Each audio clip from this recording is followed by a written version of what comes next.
Bismillahirrahmanirrahim. Assalamualaikum warahmatullahi wabarakatuh. Alhamdulillah rabbil alamin. Wabihi nasta'in ala umuri dunya waddin. Asyhadu an la ilaha illallah wahdahu la syarika lah. Wa asyhadu anna Muhammadan abduhu wa rasuluh. Allahumma shalli wa sallim wa barik ala sayyidina Muhammad abdika wa rasulika nabiyil ummi wa ala alihi wa sahbihi ajma'in. Rabbi shrah li sadri wa yassir li amri waqdatan min lisani yafqahu qawli. Rabbana zidna ilma warzuqna fahma waj'alna minas shalihin. Ya Allah ya Rahman ya Rahim. Dengan keberkahan dan kemuliaan Nabi Muhammad SAW serta keluarga dan sahabat-sahabatnya, dengan keberkahan dan kemuliaan Syekh Abdul Qadir Al-Jailani, ampuni ya Allah dosa kedua orang tua kami, ampuni ya Allah dosa kami ya Allah. Ya Allah, mudahkan kami mencari ilmu, mudahkan kami mempelajari ilmu, mudahkan kami ya Allah mengamalkan ilmu dan memahaminya. Ya Allah, berkahi ya Allah majelis ini, berkahi rumah kami ya Allah. Amin ya rabbal alamin. Mari kita mulai kajian tasawuf manajemen hati kitab Ahli Hikam dengan bacakan umum kitab.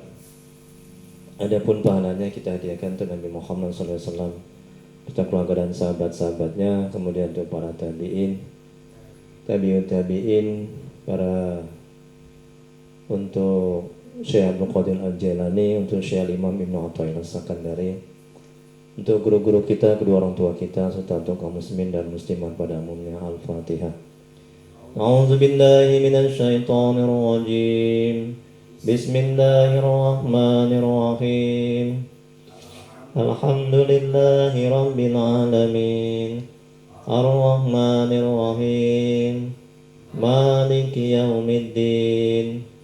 Iyyaka na'budu wa iyyaka nasta'in. Ihdinas siratal mustaqim. Siratal ladzina an'amta 'alaihim ghairil maghdubi 'alaihim waladdallin. Amin. Ilahi anta maqsudi wa ridwaka madlubi. Ya Allah, Engkau yang kami tuju, keridhaan-Mu yang kami cari. Amin ya rabbal alamin. Baik, kita lanjuti penjelasan dari hikmah yang kedua. Sekarang halaman 3 ya. Kalam hikmahnya Syekh Imam Ibnu Athaillah Sakandari, hikmah yang kedua. Kehendak Anda kepada tajrid atau mengkhususkan diri untuk beribadah semata-mata, di samping Allah mendirikan, meletakkan Anda di dalam asbab atau usaha lain, adalah merupakan syahwat yang tidak nampak dilihat.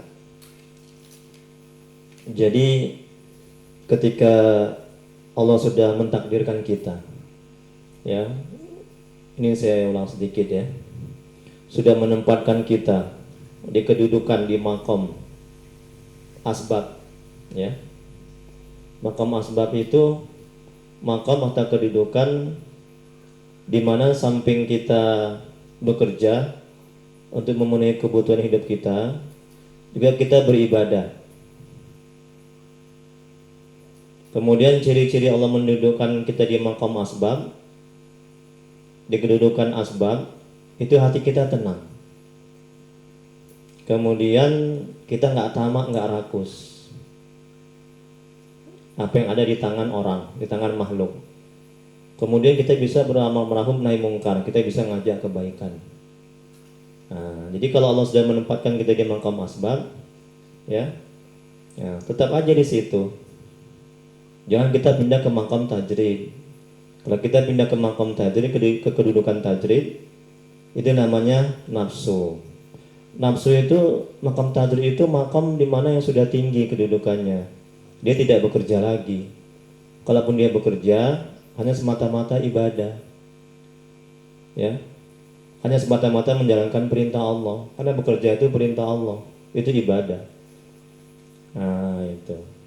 Jadi nafsu itu dia pinginnya memang begitu. Dia nafsu itu pinginnya, watak karakter nafsu itu, dia pinginnya nggak mau susah-susah. Dia maunya yang enak aja. Dia maunya yang tenang aja. Dia nggak mau berusaha payah bekerja. Itulah watak karakter nafsu. Nah, jadi kata Al-Imam ini, ketika kita di maqam asbab pindah ke maqam tajrid, itu namanya nafsu, ya, syahwat yang tersembunyi. Nah, syahwat yang tidak nampak, yang tersembunyi. Kemudian kehendak Anda kepada asbab, Di samping Allah mendirikan Anda di dalam tajrid, berarti turun dari hikmah atau hasrat yang maha tinggi. Nah kebalikannya, ketika kita sudah ditempatkan Allah, ya di makam tajrid atau kedudukan tajrid ini di mana kita sudah nggak bekerja lagi. Jadi segala kebutuhan itu sudah Allah penuhi melalui hamba-hambanya yang lain. Nah, makan kita apa segala macam. Nah, jadi kita ibadah aja, kita zikir aja. Nah, itulah wali-wali Allah, orang-orang soleh, para sufi, ya, termasuk wali Allah Syaikhul Wahab Rokan. Semoga Allah merahmati dan meridainya. Amin ya rabbal alamin. Ya, nah itu sedang, ya kerjaan dia ngajar aja tuh almarhum itu, beliau itu, ya ngajar aja, bantu orang, ngobati orang, kan gitu kan. Nah, rezekinya ya segala macam arah. Seperti janji Allah kan, barang siapa yang bertakwa, ya kan, dalam Al-Quran, barang siapa yang beriman, maka akan aku berikan rezeki yang tidak disangka-sangka. Nah, rezeki dari segala arah, itu janji Allah itu.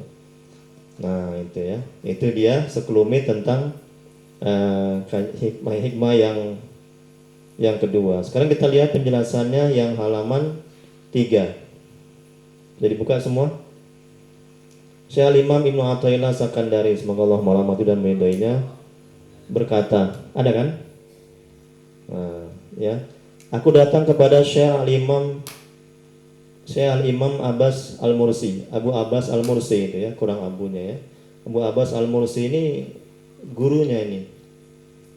Nah, berkeinginan, semoga Allah merahmati dan meridai mereka, berkeinginan untuk meninggalkan sebab. Nah, karena kerjaan Syekh Imam Ibnu Athaillah ini adalah dia di samping dia beramal ibadah, juga dia bekerja. Nah, jadi dia ingin meninggalkan kerjaan. Dia inginnya mau ibadah aja. Dia ini ngadu sama gurunya ini.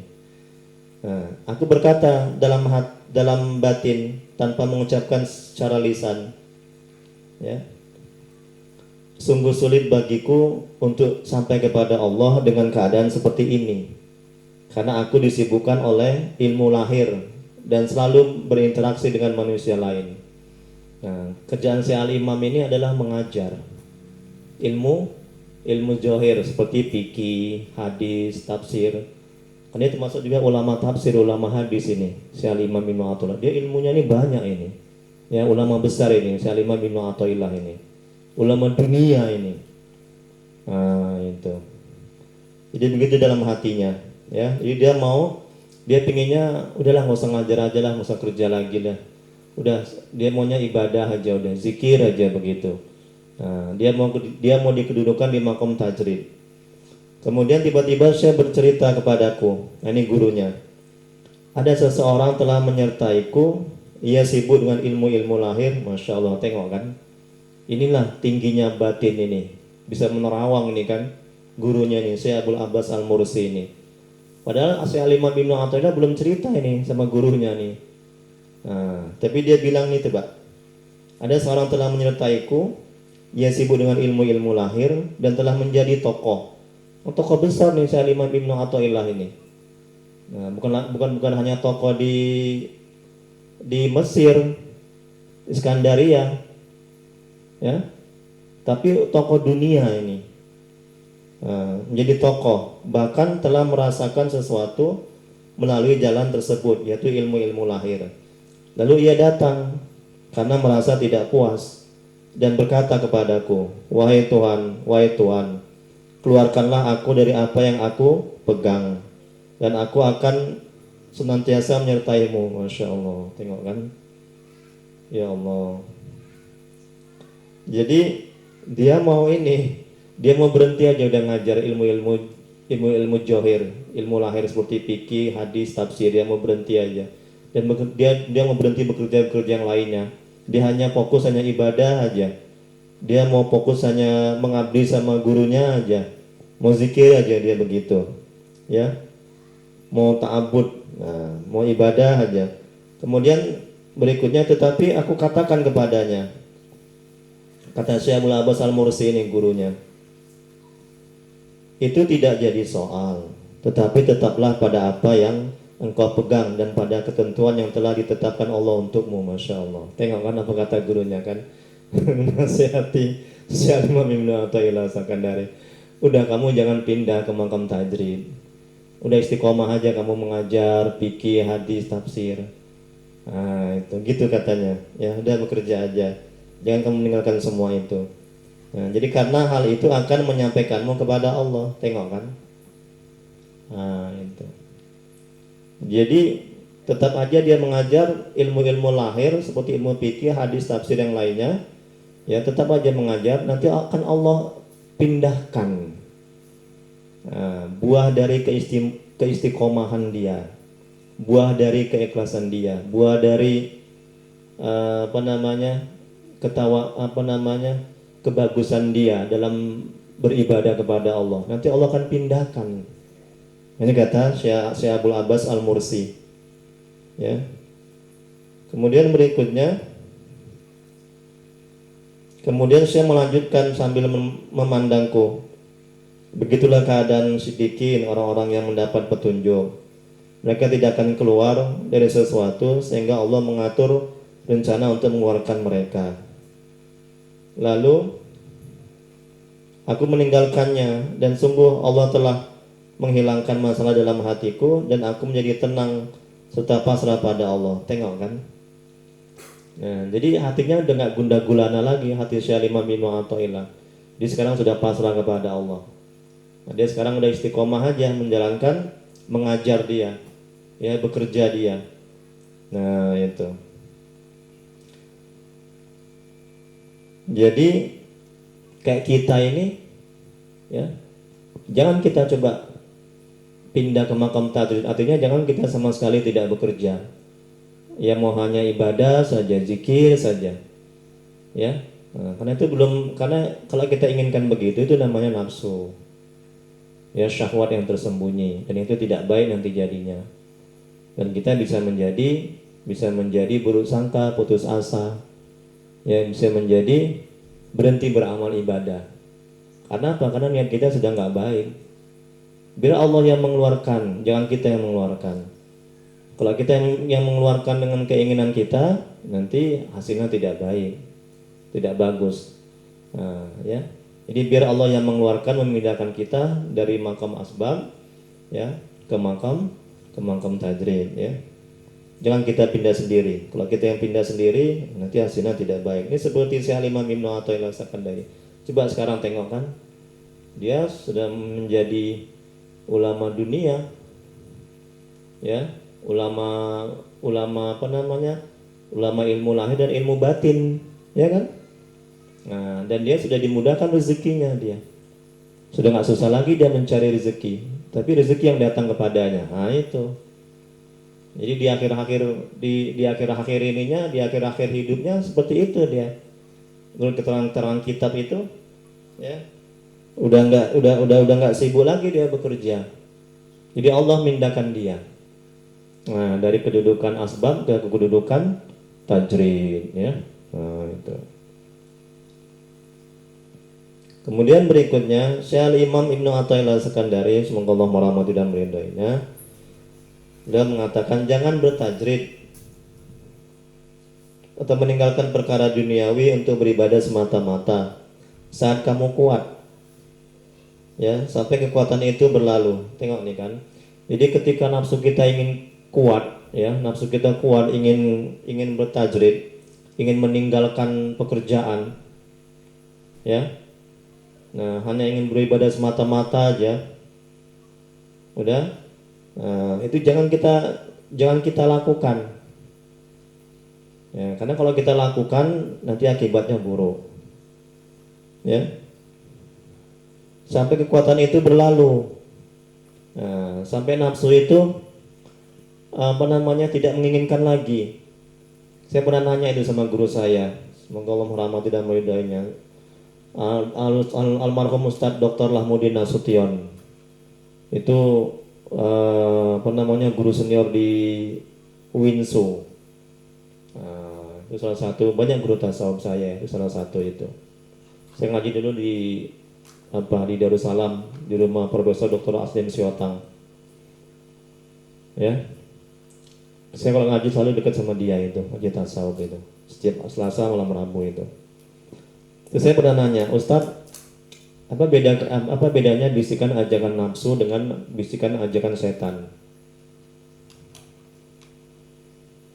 Apa bedanya itu? Saya tanya begitu. Jadi berhubungan dengan kaji kita ini. Nah, ini ajakan nafsu sama ajakan setan. Kalau ajakan nafsu itu, kalau udah ingin, dia ingin terus itu aja benda yang dia inginkan. Misalnya apa contohnya? Kita ingin HP misalnya. Ya udah HP itu aja. Sampai apa? Sampai HP itu dibeli. Dia nggak mau pindah ke ingin yang lain. Beda dengan setan. Ajakan setan, bisikan setan. Kalau bisikan setan, kalau dia mengajak suatu hal, kemudian gagal, ya, dia pindah mengajak yang lain. Nah, dia pindah mengajak yang lain, ya. Nah, itu bedanya. Nah, jadi ini kata Imam, jangan bertajrid atau meninggalkan perkara duniawi untuk beribadah semata-mata saat kamu kuat, saat nafsu itu kuat, sampai kekuatan itu berlalu. Ya, sampai nafsu itu lemah, tidak menginginkan lagi. Jika kamu ingin menguasai nafsumu, sebab jika engkau lakukan tajrid dalam keadaan kuat, maka engkau akan menjadi lemah. Jadi ketika kita ingin pindah ke makam tajrid, nafsu kita ingin pindah ke makam tajrid dalam keadaan kuat, ya. Nah, kemudian kita ikuti, nanti kita kalah. Nanti kita sengsara menderita. Nanti kita merugi nanti. Nah, itu. Kemudian nanti Kemudian akan disusul oleh dua musuh yang akan membingungkan serta menyesatkan. Siapa musuh kita itu? Hawa nafsu dan syaitan. Nah, ini akibatnya kalau kita menuruti keinginan nafsu yang kuat untuk pindah ke makom tajrid. Makom di mana dia hanya ingin ibadah saja, nggak mau bekerja. Nanti bukan nggak bekerja, tidak bekerja. Nah, itu ya. Kemudian berikutnya, seorang arif berkata, perumpamaan mutajarrid atau orang yang meninggalkan perkara duniawi untuk beribadah semata-mata, dan mutasabbib, orang yang memenuhi kebutuhan hidupnya dengan bekerja dan juga beribadah, adalah seperti dua orang hamba milik raja. Raja berkata kepada salah seorang dari mereka, bekerjalah dan makanlah. Dan kepada yang lain dia berkata, diamlah di hadapanku dan aku akan menjaminmu dengan pembagian dariku. Tetapi menghadapkan diri dengan benar di kalangan mutajarrid lebih kuat karena rintangannya lebih sedikit dan ketergantungannya telah terputus.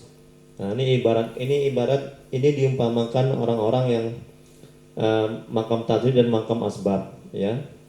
Jadi makam tajrid ini ibaratkan hamba dengan tuannya. Jadi kata tuannya, udah kau beribadah aja udah, kata tuannya. Nanti kebutuhanmu aku cukupkan. Nah, gitulah kira-kira. Ini perumpamaan ya untuk mendekati paham. Nah, kemudian yang makam asbab ini, nah kamu bekerja. Nah, kamu bekerja, nanti aku akan balas. Nanti aku akan berikan kebutuhanmu. Nah, kira-kira begitu ya. Kemudian firman Allah dalam Al-Quran yang artinya, dan aku tidak menciptakan jin dan manusia melainkan agar mereka supaya mengabdi kepadaku. Quran Surah Az-Zariyat ayat 56. Ayat tafsir yang lain mengatakan untuk mengenalku. Kemudian berikutnya, apabila kita sudah ditempatkan Allah di makam asbab, kemudian ingin pindah di makam tajrid, maka ini disebut keinginan jahat yang tersembunyi. Sebaliknya, orang yang sudah ditempatkan Allah di makam tajrid, kemudian ingin pindah ke makam asbab, maka ini disebut penurunan dari tingkat yang tinggi. Nah, kalau Pak Tony di makam apa ini? Asbab atau tajrid? Kok belum tahu? Tahulah. Makam apa enggak, kakak? Bapak, asbab. Kenapa bisa begitu, kak? Iya, pinter. Karena Pak Tony ini kan di samping dia beramal ibadah, ya kan, untuk mencukupi kebutuhannya dia bekerja. Itulah kedudukan asbab, ya kan? Beda dengan tajrid. Kalau tajrid dia nggak lagi mencari rezeki, tapi rezeki yang datang kepadanya, ya kan? Kayak wali-wali Allah, orang-orang sufi. Nah, itu apa kerjaan dia? Zikir aja, ibadah aja. Ya, gitu ya. Ini makam kedudukan tajrid. Kalaupun dia bekerja, ada juga orang wali Allah, orang sufi itu yang bekerja, ada juga bekerja. Tapi dia bekerja itu hanya semata-mata menjalankan perintah Allah, hanya semata-mata untuk beribadah, gitu, ya. Ya, semata-mata untuk memperjelas dia, untuk semata-mata untuk mensyukuri nikmat sehat, nikmat badan, ya. Ada juga. Jadi nggak semua wali Allah itu orang-orang soleh itu, orang-orang yang dikedudukan tajrid itu, nggak semua itu yang tidak bekerja, hanya zikir aja, hanya ibadah. Tidak semua seperti itu. Ada juga yang mereka yang bekerja, ya. Nah, udah. Kemudian tanda-tanda orang yang direstui atau diridhai Allah menempati makom asbab adalah yang pertama, usaha kita cukup untuk kebutuhan dan bahkan membantu orang lain. Tengok kan? Nah, ini tanda-tanda orang yang ditempatkan Allah di makam kedudukan asbab. Ya. Yang kedua, usaha kita tidak melalaikan ibadah kepada Allah. Nah, yang ketiga, usaha kita tidak menarik ke jalan yang diharamkan Allah. Yang keempat, usaha kita yang baik-baik dan bergaul dengan orang yang baik-baik, ya kan? Yang kelima, usaha kita menjauhi orang-orang jahat dan usaha yang tidak baik. Yang keenam, adanya niat yang soleh. Kemudian berikutnya, bila tanda-tanda yang enam ini sudah kita dapatkan, pindah ke usaha lain, kita pindah ke usaha lain. Bila tanda-tanda yang enam ini susah kita dapatkan, susah kita mendapatkan kebutuhan, susah kita beramal ibadah, ya, susah kita untuk mencari yang halal, ya, susah kita untuk apa lagi, untuk beramal ma'ruf nahi mungkar, maka kita harus pindah ke usaha lain, ya. Nah, bila tidak bisa juga, bila kita tidak mendapatkan juga usaha yang itu, maka kita pindah ke makam tajrid. Itu dia. Jadi ada tahap-tahapnya, ya. Jadi nggak ujuk-ujuk langsung kita pindah ke makam tajrid. Nah, harus ada ininya, harus ada apa namanya? Harus ada sebab-sebabnya. Nah itu kalau sudah begitu, itu pertanda Allah merestui, meridhoi kita pindah ke makam tajrid. Kemudian tanda-tanda orang yang direstui atau diridhoi di makam tajrid adalah yang pertama, Allah memudahkan bagi kita kecukupan. Yang kedua, Allah jadikan diri kita tenang, tentram ketika tidak ada harta. Yang ketiga, tidak ada tamak dengan milik orang lain. Yang keempat, sibuk waktu dengan ibadah. Inilah tanda-tanda orang yang direstui atau diridhoi di makam tajrid. Nah, Allah mudahkan bagi kita kecukupan. Allah jadikan diri kita tenang, tentram. Tidak ada harta, tidak ada tamak dengan milik orang lain. Sibuk waktu dengan beramal ibadah. Nah, selesailah hikmah yang kedua. Jadi hikmah yang kedua, Ya, jadi kehendak Anda kepada tajrid, mengkhususkan diri untuk beribadah semata-mata di samping Allah mendirikan atau meletakkan Anda di dalam asbab usaha lain adalah merupakan syahwat yang tidak nampak atau dilihat. Kehendak Anda kepada asbab di samping Allah mendirikan Anda di dalam tajrid berarti turun dari hikmah yang hasad yang maha tinggi. Nah, jadi kesimpulannya, jadi kalau Allah sudah mentakdirkan kita, menempatkan kita di makam asbab, makam di mana di samping kita bekerja untuk memenuhi kebutuhan kita, kita juga bisa beribadah. Kemudian hati kita tenang di dalamnya. Kemudian kita bisa beramal ma'ruf nahi mungkar. Ya, kita bisa mengajak kebaikan. Kita bisa berdakwah. Kita bisa beramal ibadah. Nah, itu. Jadi kita jangan pindah ke makam tajrid.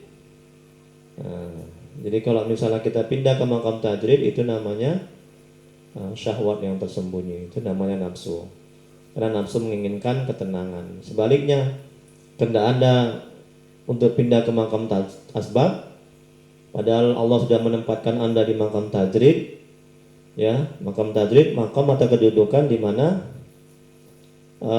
ini makam yang tinggi, kedudukan yang tinggi di mana rezeki itu datang kepada Anda. Anda tidak bekerja lagi, ya.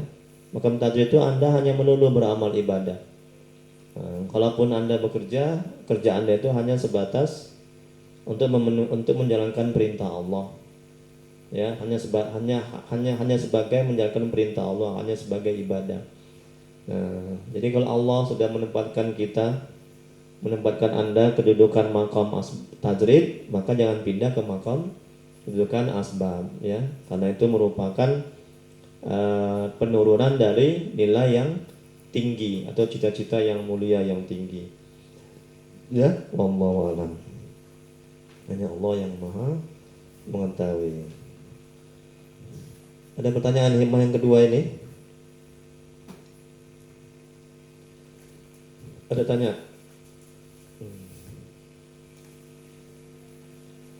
Oke, kalau nggak ada kita lanjuti ya. Nanti kalau nggak selesai minggu depan. Hikmah yang ketiga,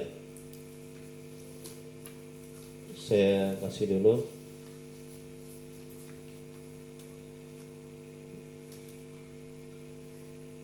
Hikmah yang ketiga, 1, 2, 3.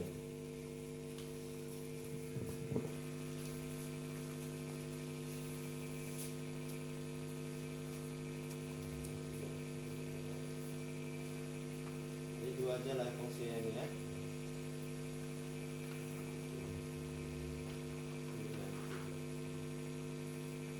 Jangan hilang nanti ya, dibuat buku nanti. Dimakanilah, dibuka bulunya, dibuka, makan. Ini namanya apa?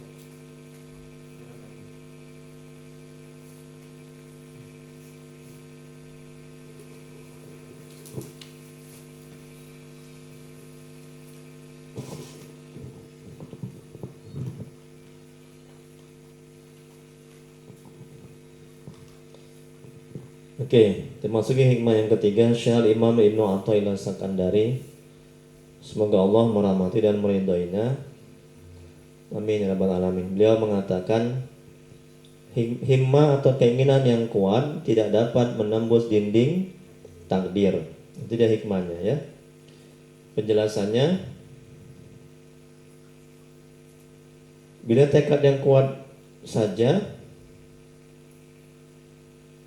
tidak akan membuahkan hasil apa-apa kecuali dengan takdir dan izin Allah. Apalagi tekad yang lemah. Nah, seperti halnya tekadmu.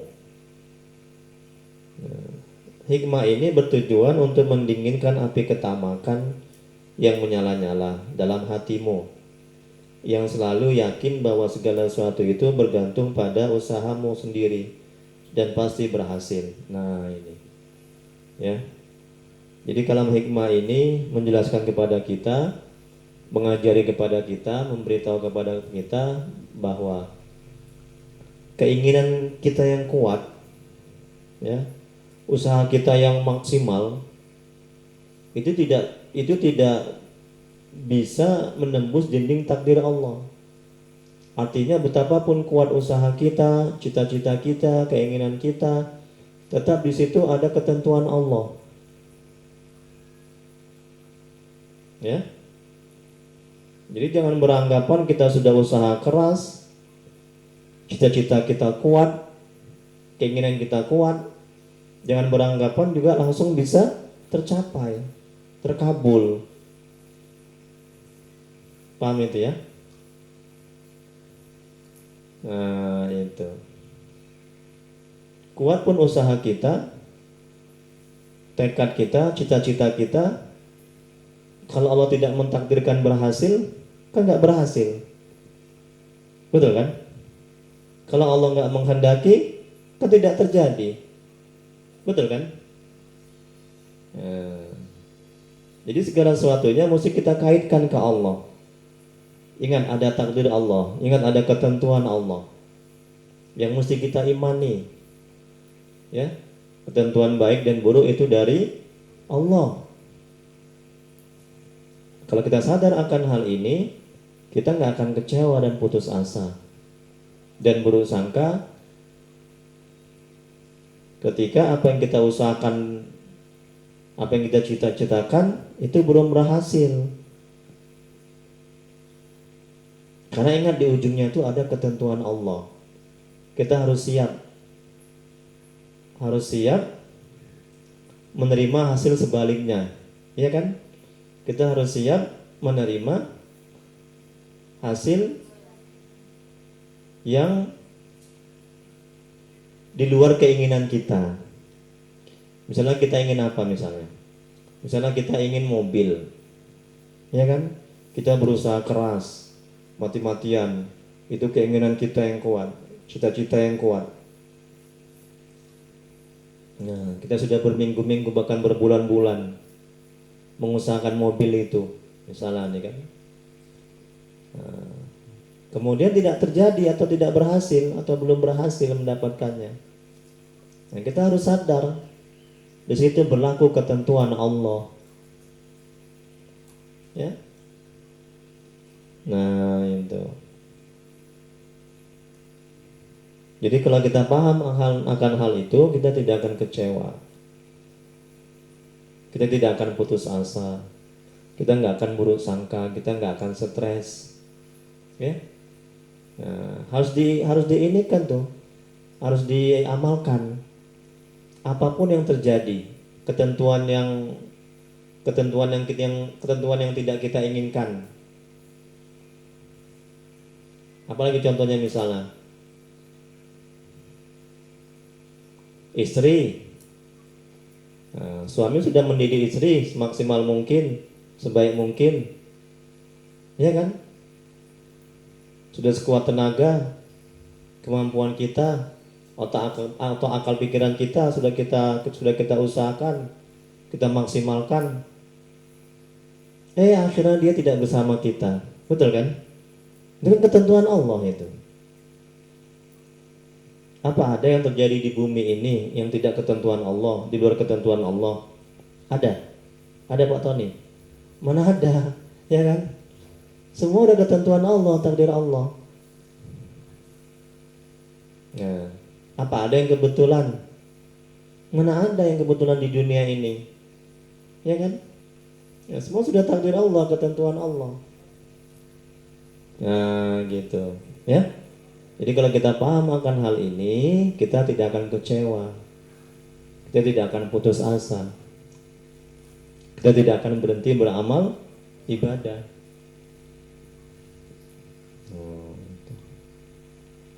Kita akan baik sangka. Ya. Paham ini kan?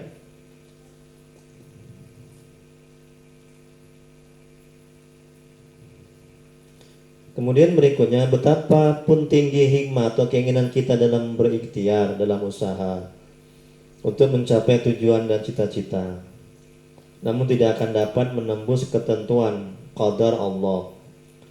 Kita boleh berkehendak, tetapi kehendak kita tidak akan mampu mengalahkan kehendak Allah. Tengok kan? Ya, misalnya anak sakit, kita mau anak kita sehat, tapi Allah mau anak kita itu sakit. Yang terjadi kehendak siapa, keinginan siapa? Keinginan Allah. Kita mau mama kita tuh kumpul sama kita, kan itu kemauan kita kan, keinginan kita. Tapi Allah mau mama kita tuh pisah sama kita. Coba, kehendak siapa yang terjadi? Kehendak Allah kan. Tenang hati kita jadinya. Betul kan? Mana bisa kita memaksakan kehendak kita kepada Allah? Ya, ya suka-suka dia, mama kita dia yang menciptakan, dia yang menjadikan. Ya kan? Nggak bisa kita menyalahkan, nggak bisa kita bertentangan dengan kehendak Allah. Kalau misalnya kita bertentangan dengan kehendak Allah, kita maunya gini, harus gini, oh, stres lah kita, sengsara lah kita, menderita lah kita, ya kan? Nah itu, jadi yang terjadi adalah kehendak Allah, ketentuan Allah. Kita mau mama kita kumpul, tapi Allah maunya mama kita tuh pisah. Mana ada yang bisa? Ya kan? Mana ada yang bisa mengubah kehendak Allah? Allah maunya gitu, kita maunya gini. Orang kita dia yang menciptakan, yang matikan dia, yang menghidupkan dia, yang mengurus dia, ya kan? Semuanya dia. Jadi kita ibaratkan ibaratkan wayang dengan dalang. Kita ini wayang, Allah itu dalangnya. Ibaratkan begitu. Ibaratkan seorang mayit di tangan Bilal. Gimana mayit tangan Bilal? Kan pasrah, betul kan? Kalau mayitnya ke kiri, ya ke kiri, mayitnya terlentang, ke kanan, ke kanan. Kita begitu juga di hadapan Allah, bersama Allah. Kita hanya manut, hanya ikut apa yang Allah mau. Ya, kalau kita berseberangan, seteruslah kita. Emang kita ini siapa? Bersyukur nggak dimatiin Allah. Ya kan? Bersyukur masih dikasih hidup. Bersyukur dibangunkan, digerakkan. Ya, bersyukur diberikan kekuatan. Bisa bergerak, bisa cakap.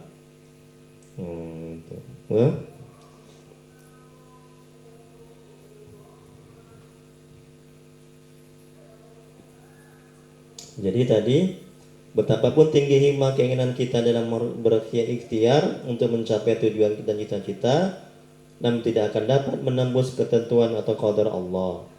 Kita boleh berkehendak, tetapi kehendak kita tidak akan mampu mengalahkan kehendak Allah. Tengok kan? Kita boleh berkehendak, boleh silakan saja, Allah tidak melarang. Mau apa kita, mau ingin apa? Mau ingin mama kita balik, ya silakan, kan keinginan kita kan, kehendak kita. Mau ingin supaya nggak dimasuki setan, ya silakan. Mau ingin nggak sakit, ya silakan, ya kan, bebas kan. Nah kita membuat jahat juga silakan, ya kan. Itu. Tapi ingat ada balasannya dari Allah, ya. Kalau kita berbuat jahat, ya. Tengok nih kan. Nah, tetapi kehendak kita tidak akan mampu mengalahkan kehendak Allah. Itulah sebabnya mengapa kita harus menanamkan keyakinan akan qada dan qadar Allah. Ya kan? Kan rukun apa itu? Percaya kepada qada dan qadar Allah. Rukun iman, ya kan? Kepada takdir baik dan takdir buruk, ya kan? Rukun iman itu kan? Kalau kita nggak yakin, nggak percaya, gugurlah iman kita. Nauzubillah, sadar baliklah kita. Ya, kita nggak yakin, kita nggak percaya bahwasanya mama kita tuh pindah pergi, itu bukan ketentuan Allah. Kita nggak yakin itu bukan kehendak Allah atas izin Allah. Kita nggak yakin itu. Kita menganggap itu hanya keinginan mama kita sendiri tanpa ada campur tangan Allah. Ya, udah gugurlah iman kita, udah keluar dari Islam lah kita, betul kan? Betul nggak itu? Ya kita sadar balik lah, asyhadu an la ilaha illallah wa asyhadu anna muhammadar rasulullah. Ya, sudah keluar dari Islam lah kita, nauzubillah. Nah, ya, rukun iman itu ada 6 kan? Nah, satu aja kita nggak percaya, nggak kita yakini, gugur iman kita. Nauzubillah, ya. Jadi harus kita yakini bahwa mama kita pergi itu semuanya kehendak Allah, atas izin Allah. Itu dia. Jadi kalau kita Kalau kita kondisikan hati kita seperti itu, ya, nah kita tidak akan stres. Orang Allah maunya gitu, ya kan? Kita mau mama kita bersama kita, tapi Allah mau mama kita itu pisah. Kan terjadi kemauan Allah. Kita mau sehat, nah Pak Tony, tapi Allah mau kita itu sakit. Kehendak siapa yang terjadi? Nah, kan rukun yang ketentuan Allah. Percaya itu semua ketentuan Allah, takdir baik dan takdir buruk. Tapi alhamdulillah di ruqyah, sekali ruqyah aja, masya Allah, udah sehat. Maha besar Allah, maha hebat Allah. Ya, biasanya jemaah saya itu ada yang 2 kali, ada yang tiap bulan, ada yang berkali-kali. Ini sekali aja dihantam itu dengan ayat kursi, dengan Yasin. Coba bayangkan tuh berapa tuh ayat itu yang menghantam itu. Ada Yasin, ayat kursi, Al-Fatihah, Al-Ikhlas, Wallahu Ahad, Al-Falaq, An-Nas. Berapa itu? Yasin, ayat kursi, Al-Fatihah, Al-Ikhlas, Al-Falaq, An-Nas. Masya Allah, 6 ayat yang menghantam badan Pak Tony. Apa nggak menggelap gini kan? Keluar dia kesakitan. Syukur kau jin kafir. Saya udah lama saya ingin menghantam kau. Geram saya lihatnya. Kau siksa terus Pak Tony itu. Sekarang lah kau saatnya keluar kau dalam tubuhnya kau. Untuk apa kau di sini? Dalam tubuhnya. Buat susah orang aja kau. Buat nyakiti orang aja kau. Zolim kau. Nah, itu dah jin kafir itu. Menggelepar dia dibaca dengan ayat itu. Kepanasan dia nggak tahan itu. Kalau jin muslim, wah senang dia. Itu yang baik. Ke dalam tubuh si Om, manggilnya Om kan? Om Malwi. Nah, kan itu pengakuan dia sendiri tadi kan? Nah, itu namanya khodam. Khodam itu adalah apa tadi? Pendamping, ya kan? Pendamping kan? Nah, yang ikut, pembantu, pendamping. Ya. Jadi dia ketika kita berbuat keburukan, dicegahnya, diingatkan, nggak boleh kau mencuri kan gitu. Nah itu bagus itu. Nah, tapi kalau jin kafir ini bisikan yang buruk-buruk, udah kau balas lagi tuh yang menyantet kau gitu Pak Tony. Itu lejatnya dia itu. Masa disuruh balas? Mana boleh dendam. Ya udahlah, doakan aja semoga dia diberi hidayah yang nyantet itu. Apa yang boleh dibalas-balas? Biar puas gitu, puas. Untuk apa nggak ada hasil mah puas? Ya kan? Ya wallahu alam. Udah jangan, kita doa dulu ya. Astagfirullah. Jadi kita lanjutin lagi sampai jam 9 kurang aja lah ya, nggak usah malam kali ya. Kasihan nanti pulangnya pun juga, ini ada anak kecil ya. Minggu lalu kita sampai setengah 10 kan, ini sampai jam 9 kurang aja lah ya. Nanti bisa kita lanjut lagi sedikit lagi ya. Kita doa dulu. Astagfirullahaladzim. Bangun nih Om Alwi, bangun nih. Doa, kasihan tidak doa. Doa dulu Habib Alwi, doa. Udah ajan ini, nanti kita lanjutin lagi. Habis sholat isya. Nggak lama-lama lah, sampai jam 9 kurang aja ya. Astagfirullahaladzim. Allahumma sholli ala sayyidina Muhammad. Bismillahirrahmanirrahim. Alhamdulillahirabbil alamin.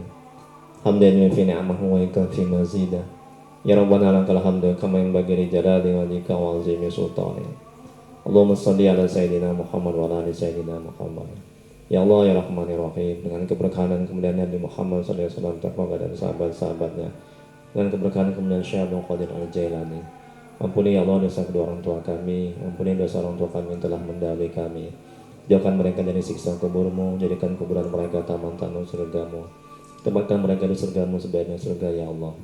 Ya Allah, ampuni dosa-dosa kami ya Allah. Terima amal ibadah kami, terima tobat kami ya Allah. Kasihlah kami ya Allah. Ya Allah, jadikan rumah tangga kami rumah tangga yang sakinah mawaddah warahmah. Jadikan anak-anak kami anak yang soleh dan soleha ya Allah.